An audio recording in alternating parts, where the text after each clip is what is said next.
नमस्कार, माझं नाव आहे पल्लवी आणि मी पर्यावरण संवर्धनासाठी काम करते.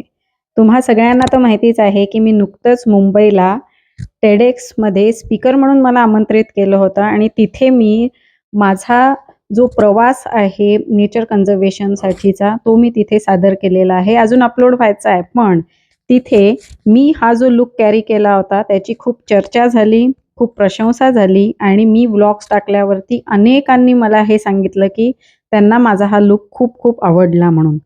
तर आज मी तुम्हाला सांगणार आहे, की हा लूक कसा तिथे केला गेला. काय होतं, इंटरनॅशनल इव्हेंट होता म्हणून ब्लेझर घालायचा होता. कारण तिथे सगळेजण ब्लेझर, फ्रॉक्स किंवा जीन्स वगैरे अशामध्येच आले होते.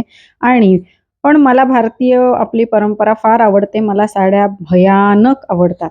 त्यामुळे त्यांच्याबद्दल असलेल्या माझ्या प्रचंड प्रेमामुळे मी ठरवलं, की ब्लेझर आणि साडी ह्यांचा फ्युजन लूक मला करायचा आहे.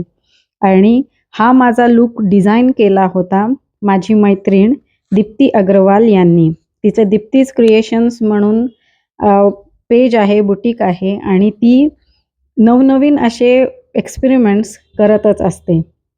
तर जेव्हा मी तिला म्हटलं होतं, की मला असा TEDxसाठी जायचं आहे आणि हे माझे रिक्वायरमेंट्स आहेत, त्यानुसार तिने माझा हा लूक मला क्रिएट करून दिला होता.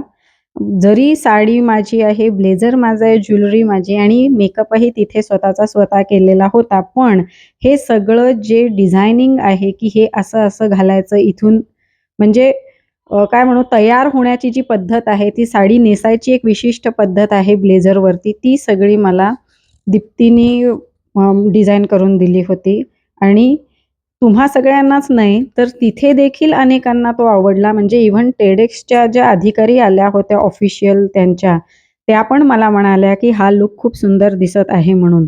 तर जे सगळ्यांना एक उत्सुकता होती ना, की हा लूकच्या मागे कोण आहे? तर आज ती व्यक्ती मी तुम्हाला सगळ्यांना सांगितली आहे, की ती आहे दीप्ती अग्रवाल, दीप्ती क्रिएशन्स यांचं. तुम्हा कोणाला तिचा नंबर पाहिजे असेल, तर मला संपर्क साधा नक्की देईन.